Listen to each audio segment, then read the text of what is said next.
네, 어지러운 국가입니다. 갈피를 못 잡고 있는 국가에 유일하게 국가의 어른으로서 방향을 잡아주고 계십니다. 박찬정 변호사님 모셨습니다. 어서 오십시오. 네, 안녕하십니까. 선거가 뭐 째깍째깍 금방 다가오는데요. 5개월밖에 안 남았는데 이번 총선 어떻게 보고 계십니까?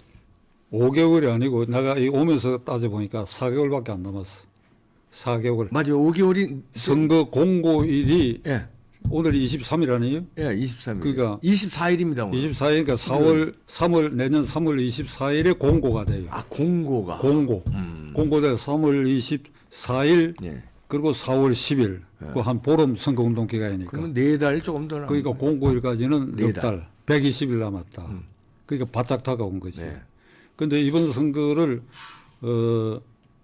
국민의힘당과 윤석열 대통령 입장에서는 어떤 개념으로 이걸 정의하고 받아들여야 되느냐.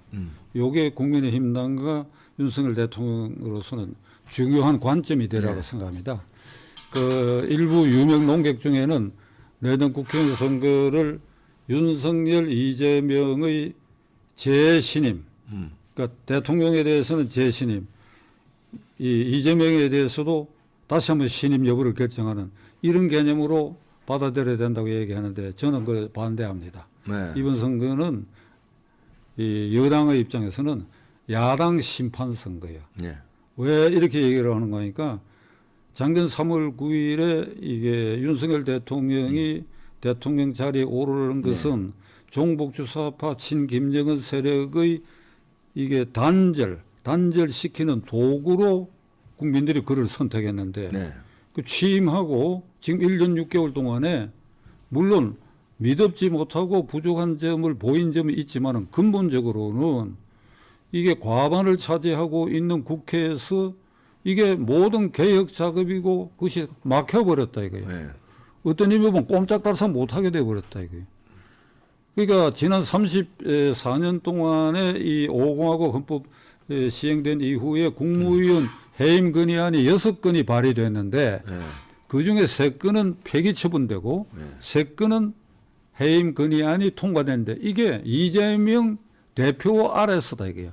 그러니까 이게 정권 맡은 초기부터 그냥 두들겨 패고 뭐 탄핵에 대해서 말할 필요 없죠. 이상민 장관 탄핵해갖고 헌법재판소도 기각이 되고 또 검사 현재 탄핵했잖아요. 그리고 매일 하나씩 탄핵한다.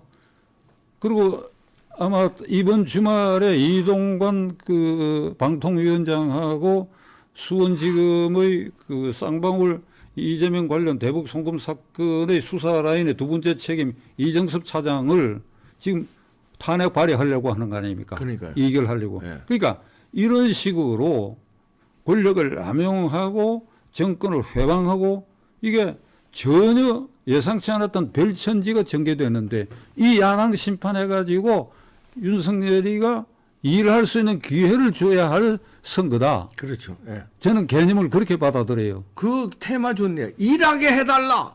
이 테마로. 우리 그러니까 일하게 해달라.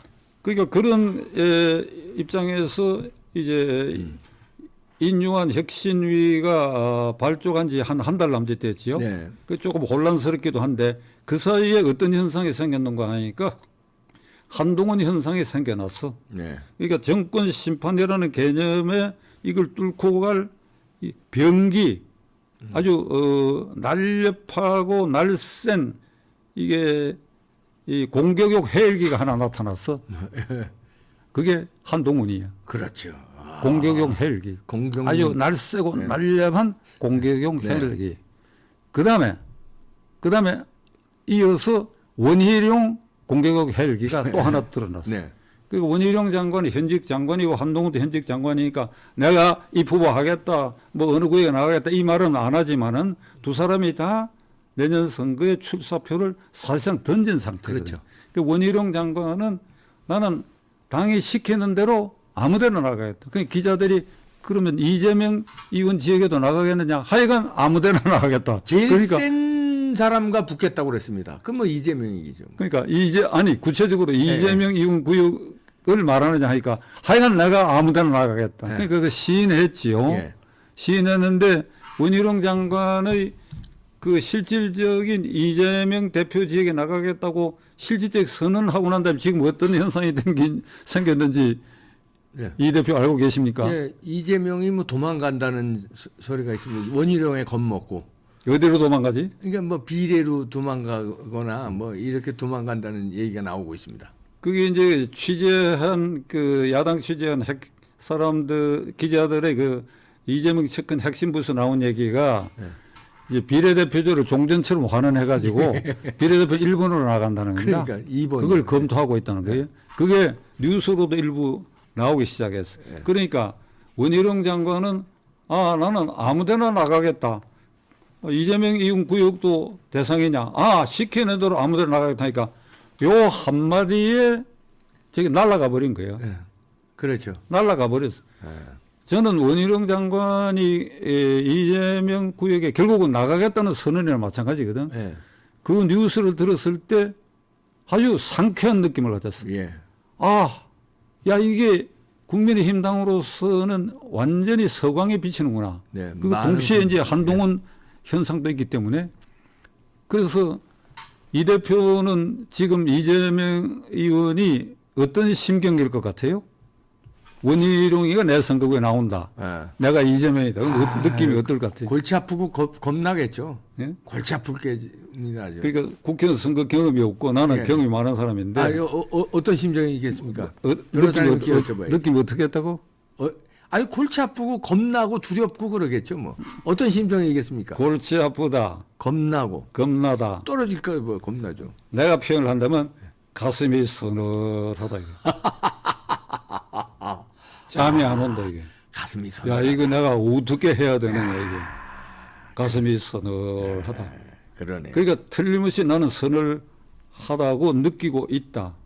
그러니까 요 상태에서 이미 졌다. 이재명이 졌다. 아니 가슴이 서늘하게 느끼는 그렇죠. 쪽이 지는 것이지 어떻게. 그리고 도망간다는 저쪽은 얘기가 자꾸 나오는 게 이게 저쪽은 벌써, 예. 생기 발랄하게 덤벼드는데 가슴이 서늘한 쪽이 지는 것이지 그렇죠. 어떻게 이깁니까? 그렇죠. 그리고 지난번 그 지역의 선거도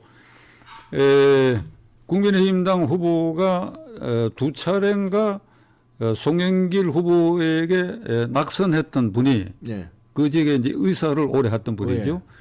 근데 이재명하고 붙어가 초전에 분위기 상당히 고조됐는데 이게 막판에 뭐 민주당이 막 덤벼 들어가가지고 결국은 큰 표차 안위로 이제 패배를 했는데 이번에 원희룡은 좀 상대가 안 되죠. 그 사람하고. 앞에 그 양반하고 한테 좀 미안한 얘기면 격이 다르거든. 예, 비교가 안 원희룡 되죠. 후보는 대통령 후보요. 예.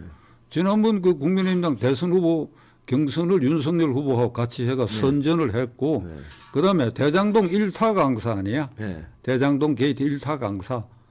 그리고 국토건설부 장관 해가지고 이재명을 누구보다도 잘 알고 그리고 똑똑하고 예. 수도권 양천구에서 국회의원 3번 한 일도 있고 예. 그리고 제주지사도 잘생겼고 하고. 이론 정연하고 이게 둘이 얼굴 맞대놔도 얼굴 값이 우선 원희룡이니까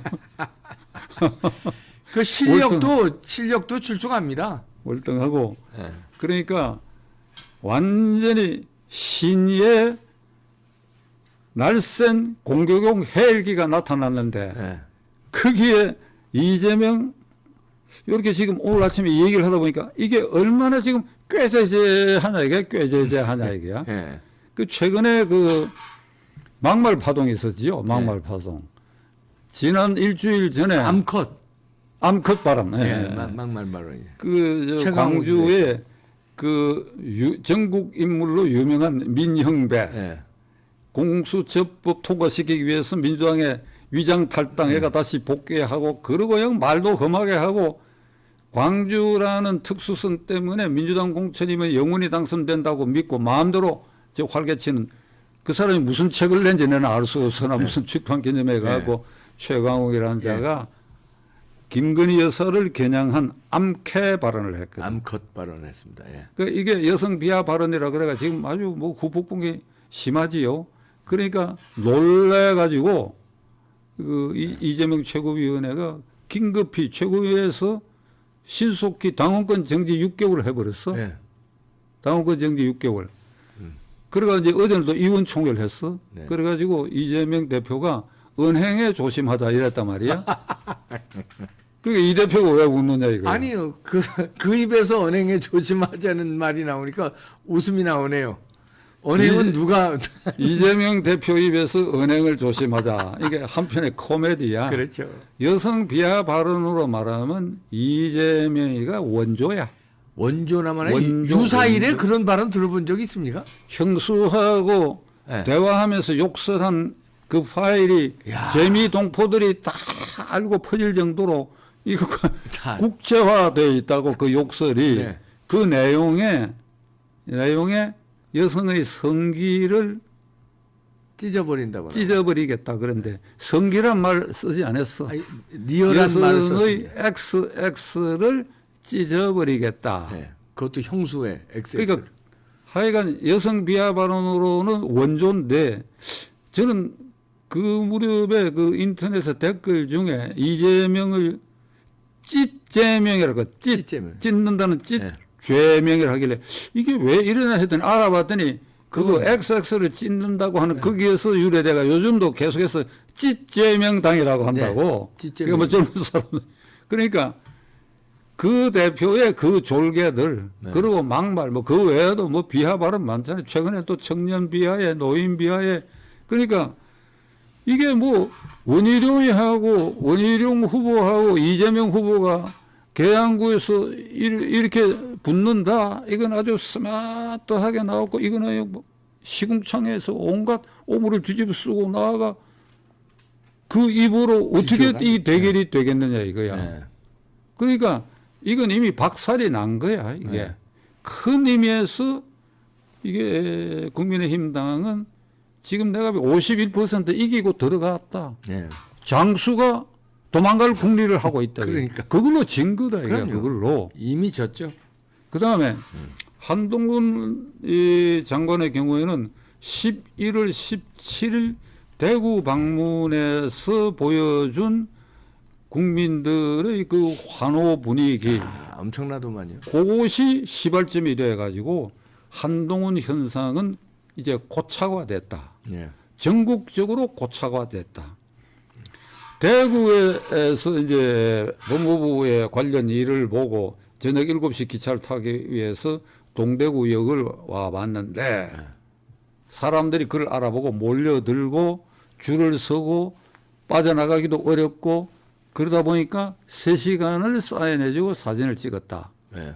아우 대구 분위기가 심상치 않다 이런데 그거 아닙니다. 전국 분위기입니다. 전국 분위기죠. 그 시간에 대구 사람들만 모인 게 아니지. 그렇죠. 대구에 일 보러 간 사람도 있고 그 KTX니까요.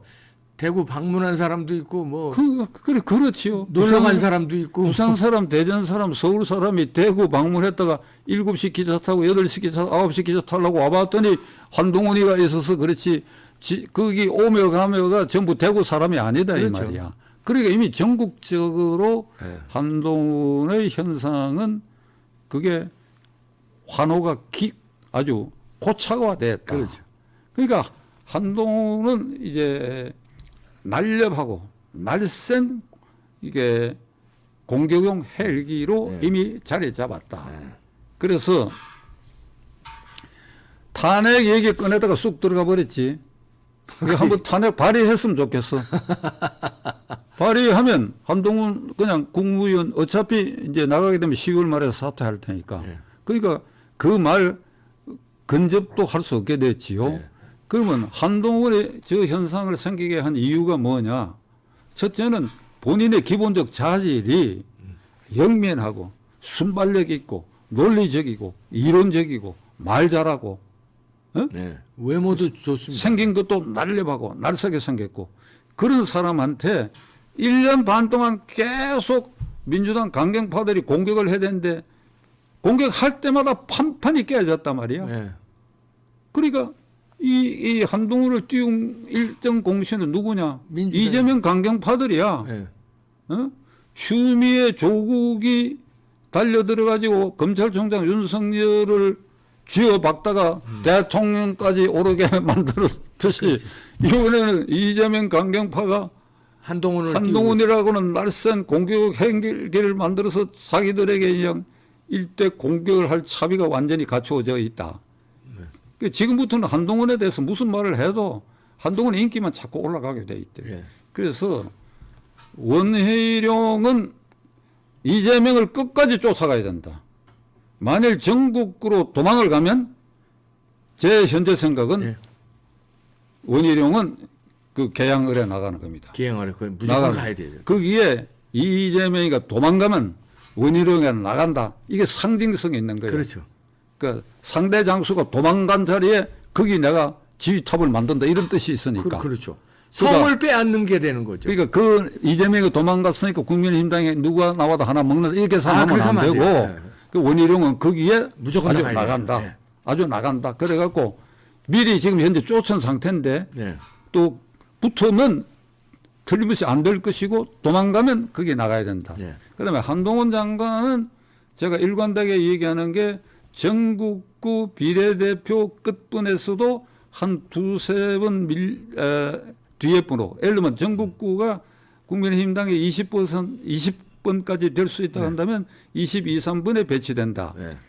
요거는 이제 지금 법 개정이 이재명을 위해서도 종전의 비례대표로 개정할 것 같아요. 네. 그렇게 되면 가능한 얘기입니다. 네. 그렇게 되면 이제 순번이 어떻게 결정되느냐 하는 것은 후보 등록 마감일 가까이 가면 여러 여론조사와 과학적인 검증을 하면 국민의힘당이 이번에 46개 중에 20개가 되겠다라든지 이게 나옵니다. 네.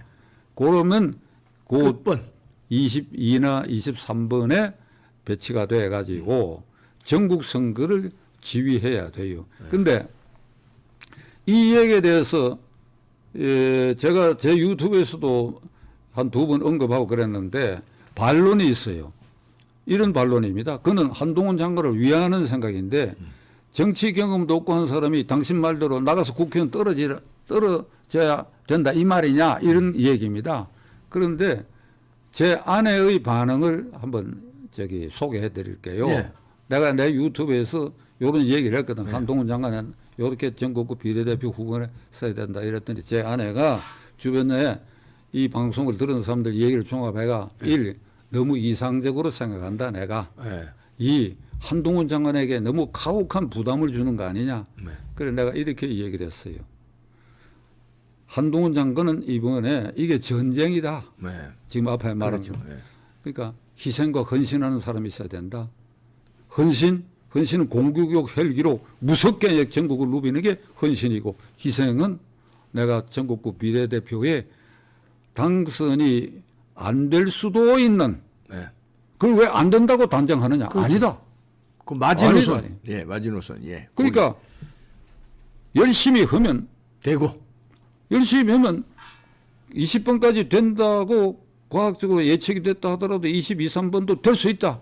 어떻게 호소하느냐. 이게 전쟁이고 이번에 국민의힘당이 과반이 안 되면 민주당 이재명이 과반을 획득한다는 소리인데 그러면 나라가 어찌 되냐 하는 거 여러분들이 상상해봐라. 그러니까 나는 내가 국회의원에 욕심이 있는 사람이 아니다. 내가 이번에 여기에 희생하고 있는 것은 우리 당 후보들의 득표율을 올려가지고 과반 획득을 하기 위한 것이고 내가 국회에 들어가느냐 안 되느냐가 두 번째 문제다. 그러나 여러분들이 저를 많이 염려해 주시니까 우리 당의 지지율이 높여지면 저까지도 들어갈 수 있습니다. 여러분 도와주십시오. 그렇지. 그러니까 SOS 신호를 보내는 사람의 그런 자세로 하게 되면 말이죠. 네. 된다고. 그다음에 안 될 수도 있죠. 안 돼도 저는 그게 영웅되는 것 같은데요. 안 돼도 실패가 아닙니다. 그 실패 아니죠. 네. 실패가 아닌 것이 본인이 자원했기 때문에 실패가 아니에요. 네. 그러면 선거 끝나고 과반이 넘어갔다. 그게 공로가 원희룡도 있고 한동훈도 있다. 원희룡은 지역구에서 쑥 들어가고 한동훈은 조금 아슬아슬하게 됐다. 그러면 윤석열 대통령하고 새로 당선된 국민의힘당 주력들이 고소하다 잘 됐다 이랍니까? 안 그러죠. 예. 하늘이 내려다보고 있는데 예. 그는 법무장관으로서도 아주 유능한 능력을 발휘한 사람이에요. 예. 이번에도 희생을 했어. 그래서 이 전쟁에 이기도록 이끌었어. 그럼 거기에 대해서 마땅한 공훈을 대가를 대접을 해야 될 거 아니에요. 대권 주자로 굳히는 아니 그 행동이 법무장관으로 잘했으니까 부총리건 총리건 그렇게 해야 된다. 그런데 이걸 미리 그런 약속을 하고 그렇기 때문에 나간다. 이렇게 되면 안 되죠. 그림이 그렇게는. 나빠지니까 그래 좀 외람된 얘기입니다만은 윤석열 대통령과 참모들, 국민의힘당 주력들 그리고 시청자 여러분들 가운데 박찬종의 이런 제안에 대해서 아유 너무 가혹하게 하고 있다는 얘기 더 이상 하지 마십시오. 네. 그냥 한동훈 장관이 알아서 네. 제가 말하는 대로 그냥 해 주시기를 바랍니다. 네. 왜 여기가 하늘이 내려다보고 있어, 하늘이. 네. 그러니까 이 두 사람의 이 지상전 공격용 헬기가 하나 네. 있고 지상전 예. 지역구 예. 그다음에 전국구를 날아다니는 공중전 공중 헬기 아. 이 두 개의 날새고 날려방 공중 이 공격용 헬기 때문에 이제 국민의힘당은 서광에 비치는데 이뇨한 혁신위는 어떻게 마감해야 됩니까? 이뇨. 그래요. 지금 이 단계에서 제가 우려하는 게 있습니다. 예. 요 최근에 안 며칠 사이의 분위기를 보니까 김기현 대표를 비롯해서 이런 사람들이 예. 표정이 밝아지는데 이 원희룡, 한동훈 그 이 선두 지휘 부대의 뒤에 몸을 살짝 숨기는 인상이 있어. 예. 몸을 살짝 숨기가 우리 거 챙겨도 되겠다 하는 생각을 하는 거 아니냐. 예. 우리 거 챙기겠다. 그러니까 이뇨한 위원장이 말한 물러설 사람 물러서야 된다고 하는 그 대상에 들어감직한 사람들이 몸을 원희룡, 한동훈 뒤에 등 뒤에 이렇게 숨는 인상을 주고 있는데 안 된다, 안 돼. 당신들 그러면 안 된다. 예. 비록 공격용 유능한 헬기 2대가 있다 하더라도 뒤에 뒷받침하는 그대들 중에 물러설 사람은 물러서고 그렇게 해야 된다. 탱크도 있어야 되고 뭐 그렇지 않습니까? 당연히 그렇게 해야 전진해야죠. 된다. 당연히. 네. 그래서 이뇨한 위원장이 이제 낙동강 벨트에 속하는 의원들 가운데에 윤석열 대통령을 진정으로 사랑한다면 자진해서 물러서 달라. 이렇게 얘기하고 있잖아요. 예. 그러니까 이제 윤핵관이라고 지칭되는 사람이 제발이 저래서 그런지 나는 아니다. 아니다고 얘기한 사람이 있고, 나는 끝까지 한다. 내가 왜 서울 가느냐. 이렇게 이제 반발을 하게 됐는데, 여기에, 이뇨한 위원장도 그렇고, 최종적으로 공천 심사를 맡은 이제 그룹이 생기게 되면, 네. 기준을 정해야 돼, 기준. 그렇죠. 이걸 국민에게 제시해가지고, 이 기준에 못 미치는 사람 탈락이다. 탈락이다. 음. 이렇게 해야지 대통령을 사랑하니까 물러서달라. 이런 막연하게 그렇게 이게 하면 안 돼요. 감성적 네. 호소 갖고는 네. 이게 이 정치 집단이라는 게 어떤 겁니까? 예. 아생연후야. 아생연후. 내부터 살고 보자지. 국회의원 특권이 얼마나 많은데 그 좋은 자리를 함부로 내가 물러서고 그래? 예. 제1기준은 예. 이게 윤석열 대통령 취임한 직후에 8월 달부터 이재명 체제가 들어섰잖아요. 네. 그러니까 국회에서는 국민의힘당이 야당입니다. 예. 국민의힘당이 야당이죠. 민주당이 여당입니다. 국회 국회를 권력은 장악했잖아요. 그렇죠. 국회. 그런데 그럼 이 야당이 국회에서 야당이 국회 여당을 상대로 누가 싸워야 돼요? 국민의힘당이 싸워야 될 거예요. 그렇죠. 예. 그러니까 열심히 싸웠느냐 안 싸웠느냐 하는 것이 최고의 기준이다. 기준점으로. 예. 그러니까 싸웠느냐 안 싸웠느냐. 110명의 국회의원 가운데 열심히 싸웠느냐 안 싸웠느냐 초선이건 다설이건 상관없이 네. 열심히 싸웠느냐 안 싸웠느냐 그걸 기준으로 음. 공천을 탈락시키든지 해야 된다. 예. 자, 그럼 구체적으로 몇 개의 이 사례를 들어서 기준을 정할 필요가 있는 걸 내가 얘기를 할게요. 네. 첫째는 윤석열 대통령 취임한 이후에 내가 윤석열 대통령하고 가깝다. 아주 가까운 거리에 있다. 이것을 일부러 드러내놓고 이걸 일부러 광고하듯이 이게 선전한다 그럴까? 예, 예. 이런 사람들이 몇 명 있지요. 예.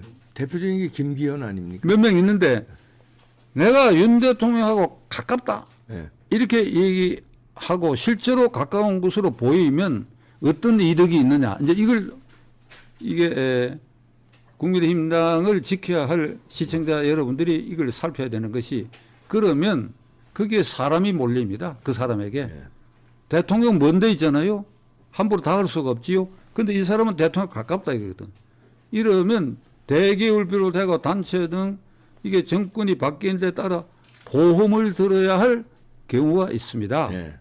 정권 교체라고 하는 것은 우리나라 경우도 그렇고 외국도 물론 마찬가지야. 사람과 돈이 이동하는 걸 말합니다. 예. 그러니까 청와대 시절에 예를 들면 청와대 주인공이 바뀌었다 하면 야 누가 대통령하고 가까우냐. 그 다음에 대통령하고 가까워도 이게 함부로 접근이 안 된다. 그러면 대통령하고 직통할 수 있는 근거리에 있는 사람이 누구냐. 그 다음에 이걸 찾는 겁니다. 그쪽으로 돈과 사람이 그에 몰려. 보험이 들어가는 거예요. 예. 거기에. 그러니까 이런 사람이 여러 명이 있다고.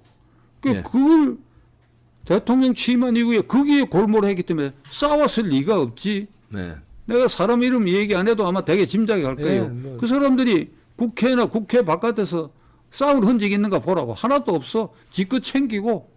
어? 맞습니다. 예. 그리고 최근에 와갖고는 나는 대통령 측근 아니라 그러고 또 측근으로 인정되는 사람은 내가 왜 서울 가느냐 그러고. 그러니까 그런 사람들을 1차로 그런 기준으로 미안하지만 당신들은 안 싸웠다. 할 말이 없을 거 아니에요. 네. 그 다음에 두 번째로 초선이건 다선이건 간에 그냥 조용히 있는 겁니다. 싸워. 이재명을 공격해. 개딸이 역습할 수도 있어. 그리고 함부로 말 잘못하면 태영호 짱난다. 태영호. 태영호 사건 있잖아요. 예, 예. 4.3 사건 발언을 두고. 그래가지고 몸살이고 있습니다, 다. 할 말을 했고 사실대로 얘기했는데도 구설에 올라버렸잖아요. 네. 그러니까 어떻게든지 어느 쪽에 줄이 있는지 그걸 살펴서 공천만 받으면 되지 싸울 생각을 하지 않았다. 그게 기준이지요. 그런 사람들이 얼마나 싸우느냐 하는 거는 국회 속기록, 그 다음에 SNS에서 발언한 거, 그 다음에 어떤 집회가 있을 때 참가했는지 이렇게 살펴보면 네. 그게 딱 나온다고. 그러니까 거기에는 다선이고 초선이고 애누리 없이 쳐야 돼요. 예. 초선이라고 봐주고 천만에 쳐야 돼요. 그럼요. 예. 그 다음에 예를 들면 김기현 대표가 될 때에 누구누구를 내려앉히기 위해서 연판장 돌려가 50명이 사인을 한 사건이 있어요. 네. 그게. 예. 그 연판장 돌리게 한 주동자와 거기에 사인해서 부안해동한 자들 중에 열심히 안 싸운 사람이 대부분일 것이다. 네. 그게 하나 기준이 된다고. 자, 대체로 이런 세 분류의 집합체를 검토를 해가지고 이걸 야멸차게 공천에서 탈락시켜야 된다. 네. 왜 그냥 국민들이 날쌘 공교육 헬기 두 사람 시원하지만은 뒤가 하나도 변화가 없다. 이러면 이 공교육 헬기가 유효한 사격이 무뎌지게 된다. 예, 그렇죠. 그러니까 그런 점에서 이 변화를 반드시 갖고 와야 된다. 네. 그런데 이게 보통의 힘으로는 잘 안 될 거예요. 지금 내가 말하는 그 몇몇의 얼굴들 이렇게 떠올려 보면 말이지. 예. 이게 쉽지 쉽게 않을 것 포기할 같은데 사람들이 아니죠. 예. 내가 오늘 이 방송을 통해서 그 선두에서 내가 일단 분위기 시선에서 물러서겠다고 선언해야 할 사람이 김기현이야. 김기현이죠. 예. 김기현이. 그렇게 돼서 이게 그러니까 그 선거 불참 선언 예. 하는 의원들이 계속해서 나오고 하는 이런 분위기에서 공격 헬기가 이렇게 되면 과반수 이상을 확보하게 된다. 그럼요. 예. 제발 좀 결단하라. 원희룡, 한동훈 뒤에 숨지 마라. 그 그늘에 숨지 마라. 이걸 내가 간곡하게 얘기하고 싶어요. 네, 알겠습니다. 박찬정 변호사님의 말씀 좀 김기현 대표 등등 여러 사람이 좀 귀담아 듣고 행동했으면 좋겠습니다. 박찬정 변호사님이셨습니다. 고맙습니다. 네, 감사합니다.